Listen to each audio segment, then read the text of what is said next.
Never, never, never remake Thunderball again. Never, never remake Thunderball again.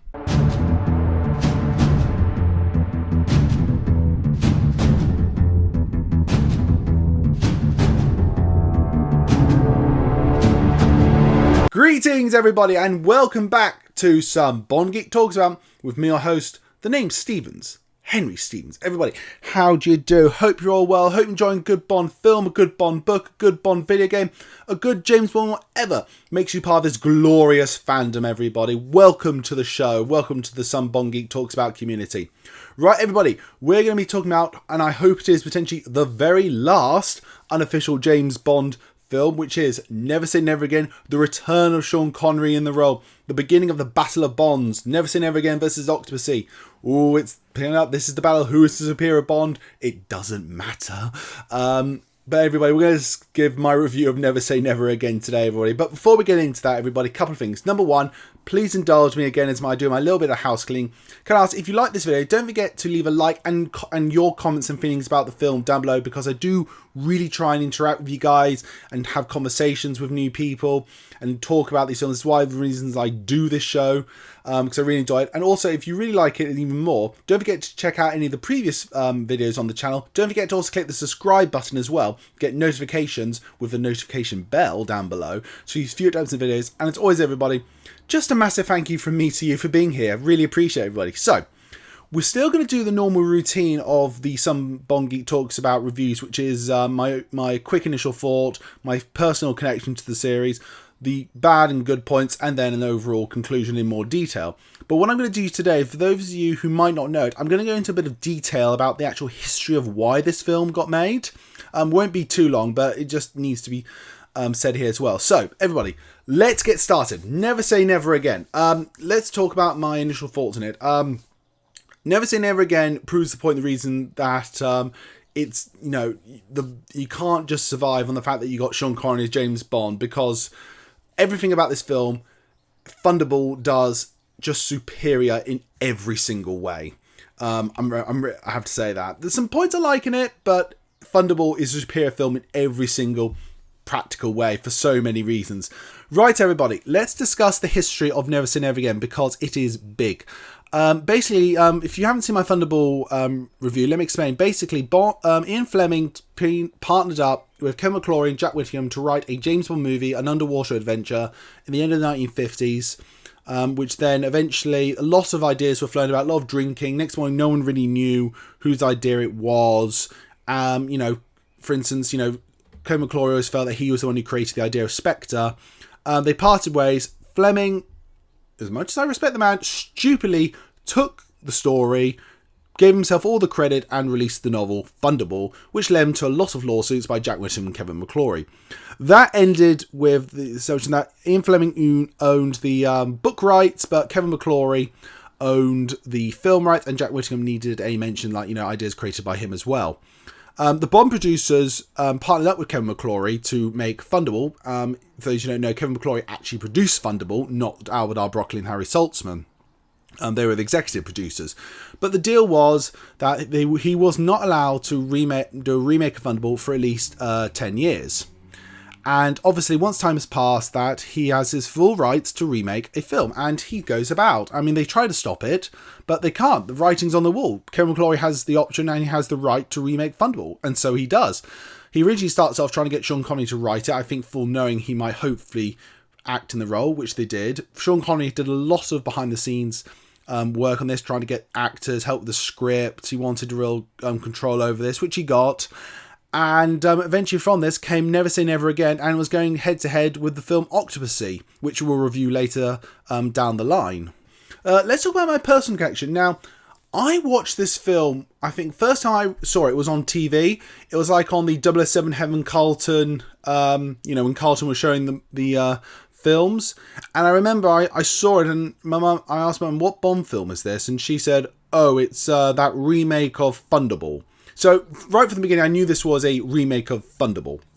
I didn't understand why. Hold on, why is it not in my books? Why is it not in, like, my Bond Bible books? You know, eventually I learned, you know, obviously the history about it, which we'll go into, but I always remember that. obviously a lot of people who know this channel very well. Normally, and used to in my youth, watch the Bond films a lot with my grandfather. He and I used to watch them a lot. He quite enjoyed Never Say Never Again. Again, he was a fan of Thunderball. So again, he was just enjoying another version of Thunderball, and it was always very nice for him to see another Sean Connery James Bond film, because Sean Connery was his James Bond. So, we watch this every now and then, but, even when we admitted at the time, Thunderball is better in every single way, but hey, that's how the cookie crumbles. But hey, we used to watch it a bit of the time, and I remember, getting it on DVD. Oh god, I have to tell you the story about the DVD. Obviously, I was James Bond mad. I saw it in a Tesco, I think it was like for £3 when I was really younger, and I just remember, I actually apologised to my parents. I think I was screaming at them, please, please, please, for my Bond collection. And I think, thank God, it was only £3, they actually got it for me. Thank you so much, and I'm still grateful for it. Very much so. So yeah, that's some of the stories I remember with it. The other stories I remember with it, weird enough, is actually with my older brother. Because I remember when we were younger, we were watching it, and I'll talk about this right now. One of the good points about this film, for me, is the game of domination. Now, a lot of people don't really like the whole, when Bond goes to casino, it's all like now, arcade machines. And to me as a young kid, that was like, oh, I wish this place existed. And obviously, it culminates in the sort of duel, carrying on that bit of Bond formula, everybody, that duel between the good guy and the villain, Bond and the villain, with this game of domination. And I'm not going to lie, I really like the game of domination. I would love to play it right now. Minus the electric shocks, I fully accept, but I would love to play domination with a friend. I love the game of domination. I really like that game of domination. That was really good for me. It was a different take on it, which I sort of enjoyed, a different spin, and I really got into it. I really, really got into that game quite a bit.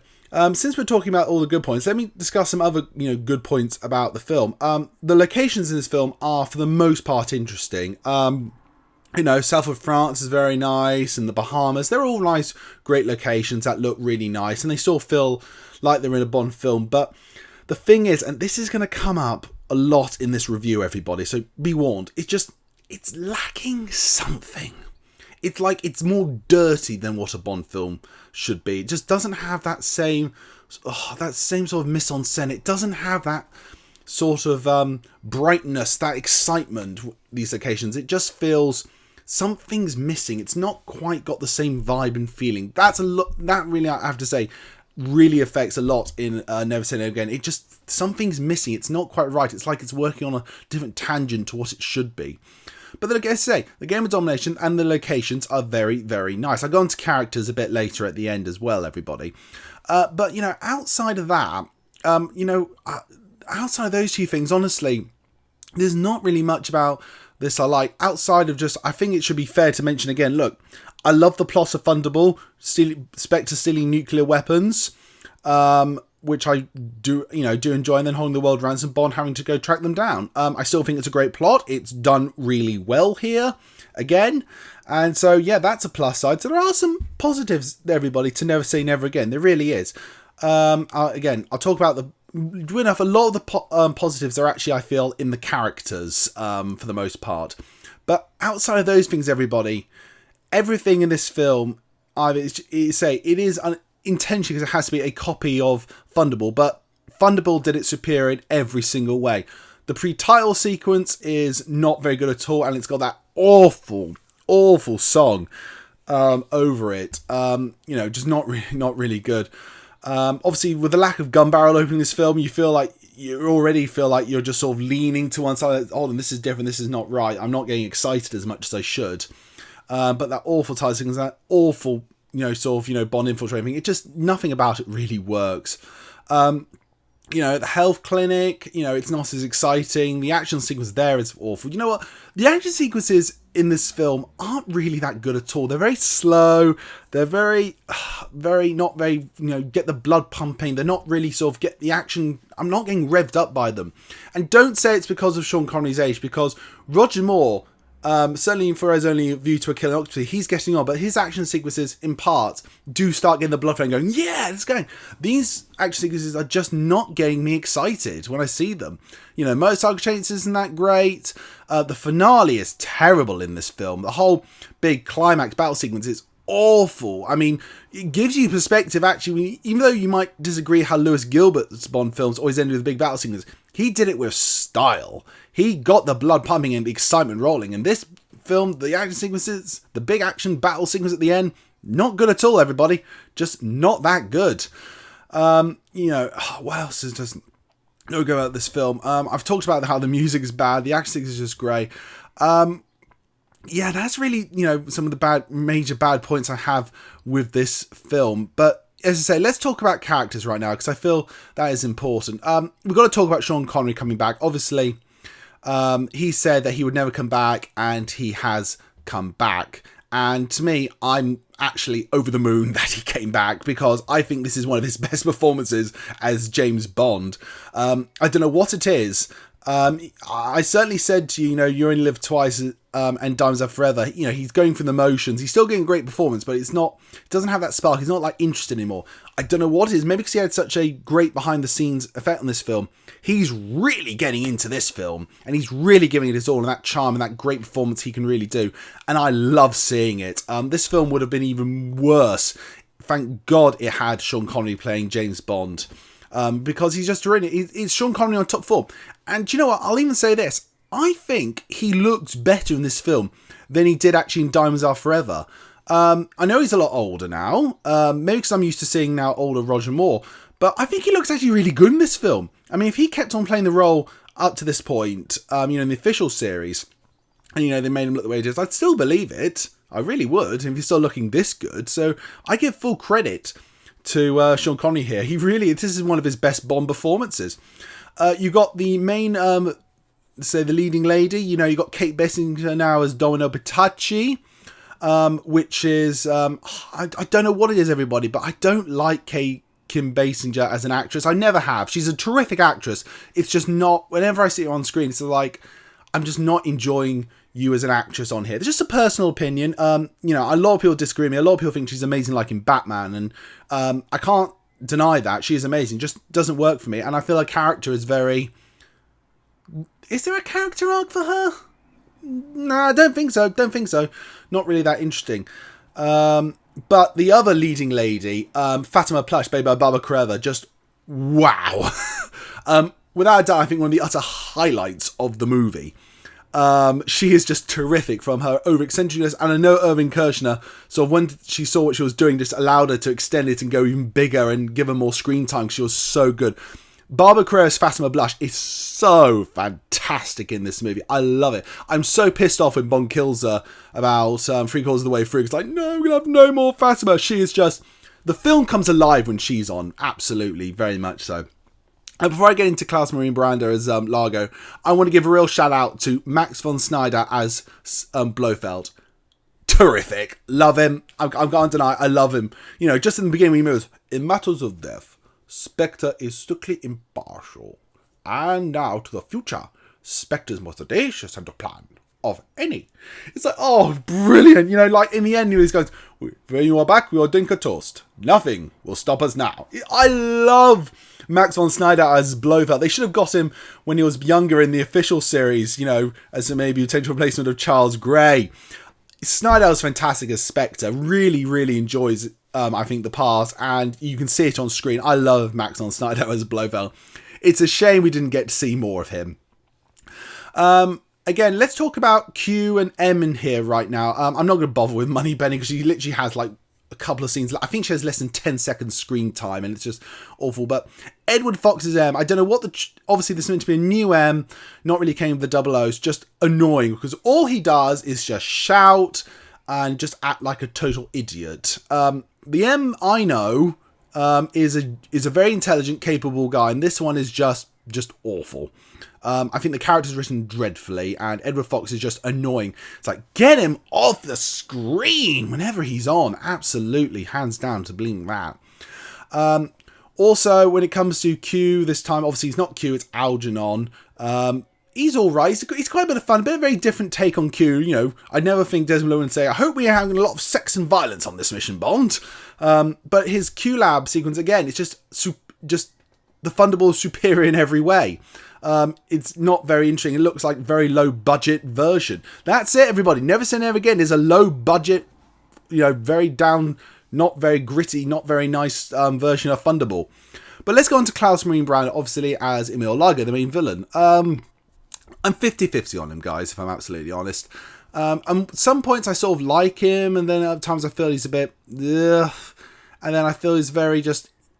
There are moments where, Lager is how he is, showing that sort of slightly psycho side of him, which works.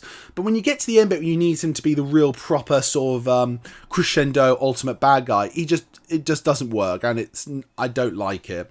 He's a very mixed bag for me. He has some good points. He has some bad points.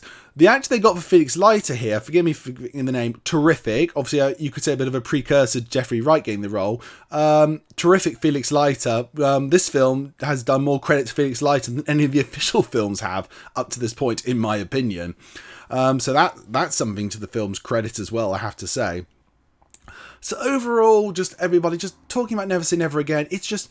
Thunderball just does it bigger and better in every way. This film, because it has no Gunbarell, it has no that sort of music by John Barry, just everything about this film just shows that it wasn't just Sean Connery that made the Bond franchise. It was people like Ken Adam. It was the scripts by Richard Maybaum and Joanna Harwood, and Christopher Wood, and Tom Mankiewicz. It was, the great music. It was the Maurice Binder's title. It was so much stuff that joined in, and let's not forget the directors of Terrence Young and Guy Hamilton, and Peter Hunt and Lewis Gilbert. It's just their spins and stuff on this as well just make the Bond series. And this film, I think, just shows how lucky we are, because the series, what it could have been if it wasn't maybe the Saltzmans and Broccoli's in the head originally, it could have been so interesting. In fact, everybody, the next video I'm going to do on this channel will be what if Kevin McClory made the Bond franchise instead of Albert R. Broccoli and Harry Saltzman. Enjoy that. That's coming up next, everybody. I think that's the best way to end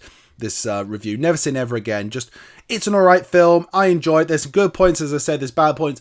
It works best in its character development. It's a great last, I think, hurrah for Sean Connery, even though it's not his officially last hurrah.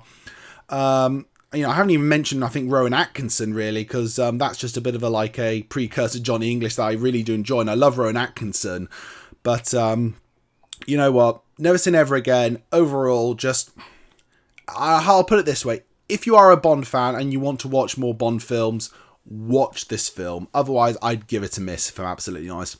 But everybody, that's my thoughts on Never Say Never Again. I want to know what you feel, everybody. Comment down below and tell me how you feel. As always, everybody, my name's Henry Stevens, and this has been Some Bond Geek Talks About. Goodbye.